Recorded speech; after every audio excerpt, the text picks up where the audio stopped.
Salam dan selamat pagi kepada saudara-saudara, sahabat GKPS TV yang dikasihi Tuhan. Sebelum kita melanjutkan semua kegiatan kita pada hari ini, mari kita mendengarkan firman Tuhan dan sebelumnya marilah kita berdoa. Kami mohon kuat kuasa Roh-Mu ya Tuhan, menerangi hati dan pikiran kami ketika kami mendengarkan firman-Mu. Roh Kudus menolong kami, dan kami mengerti dan menjadi pelaku-pelaku firman-Mu. Dalam nama anak-Mu Tuhan Yesus Kristus, firman yang hidup, hamba-Mu telah berdoa. Amin.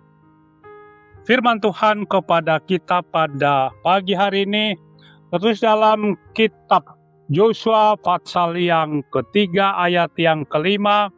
Demikianlah firman Tuhan.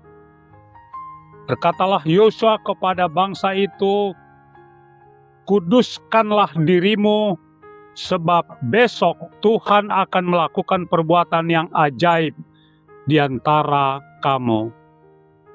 Kuduskanlah dirimu. Saudara, tabut perjanjian pada teks dan konteks ini merupakan lambang kehadiran Allah dalam seluruh derap langkah umatnya Israel. Tuhan Allah menyertai dan menolong umatnya siang dan malam, memberikan kebutuhan sandang, pangan, dan papan, mulai dari perjalanan dari Mesir sampai ke tanah Kanaan. Allah yang hidup dan berkuasa selalu menyertai dan menolong umatnya Israel dalam proses perjalanan untuk menyeberang sungai Yordan. Yosua meneruskan estafet kepemimpinan dari Musa untuk menghantar umat Tuhan ke tanah Kanaan yang penuh susu dan madu. Menghantar umat Tuhan. Tabut perjanjian diangkat oleh para imam Israel. Pesan yang disampaikan adalah jangan mengurus atau mengambil yang bukan hak atau wewenangnya. Dalam perjanjian lama sering diingatkan kados kados Yahweh, artinya kudus kuduslah Tuhan. Artinya juga umat Tuhan selalu diharapkan agar hidup kudus. Yang utama dan yang pertama, fokus yang diingatkan Yosua adalah kekudusan diri. Artinya, kekudusan harus dimulai dari diri sendiri. Iman kita sering up and down atau turun naik. Kekudusan dimaksud yang paling utama yang selalu diingatkan adalah menjaga diri dan hati agar jangan ada terjadi sinkritisme, artinya percaya kepada Tuhan Allah dan dalam waktu yang sama percaya juga kepada ilah-ilah yang lain. Kenapa kita harus hidup kudus? Karena besok Tuhan akan melakukan perbuatan yang ajaib di antara kamu. Artinya, dalam proses hidup itu harus dipergunakan waktu seefektif dan seefisien mungkin. Sekali lagi, seefektif dan seefisien mungkin. Karena hidup ini adalah kesempatan. Hidup ini harus dan sudah jadi berkat. Artinya, apa yang kita torehkan yang bermanfaat bagi orang lain. Jadi hidup ini bukan dari segi kuantitas berapa lama kita hidup, tetapi dari segi kualitas apa yang sudah kita lakukan ketika kita masih hidup di dunia ini. Marilah kita hidup yang berkualitas dan tetap menjaga kekudusan hidup dan dimulai dari diri sendiri. Roh Kudus akan menolong kita untuk tetap hidup dalam kekudusannya. Kados, kados Yahweh, maka kita pun harus hidup kudus. Amin. Tuhan Yesus memberkati. Kita berdoa.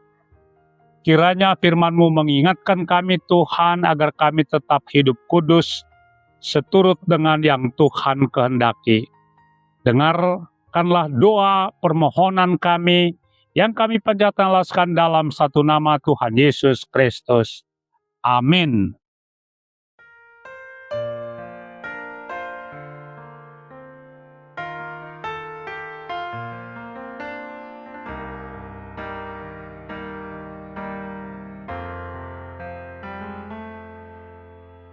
Tuhan, ku mau menyenangkan-Mu. Tuhan, bentuklah hati ini jadi bejana untuk hormat-Mu, cemerlang bagai emas murni.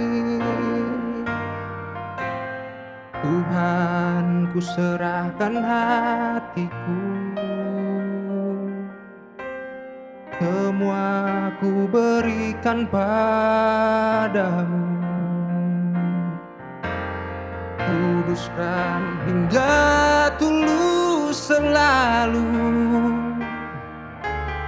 agar aku menyenangkan-Mu, menyenangkan-Mu, senangkan-Mu. Hanya itu kerinduanku, menyenangkan-Mu, senangkan hati-Mu.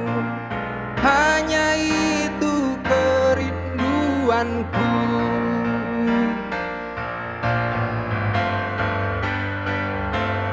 Menyenangkan-Mu, senangkan-Mu.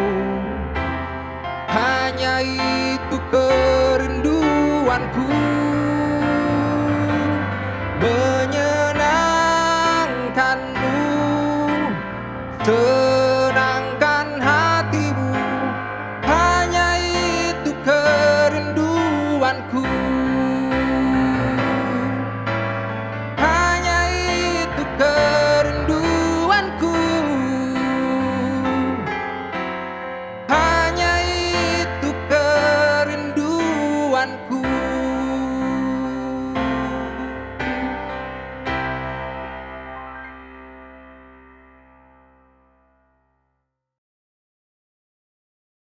GKPS TV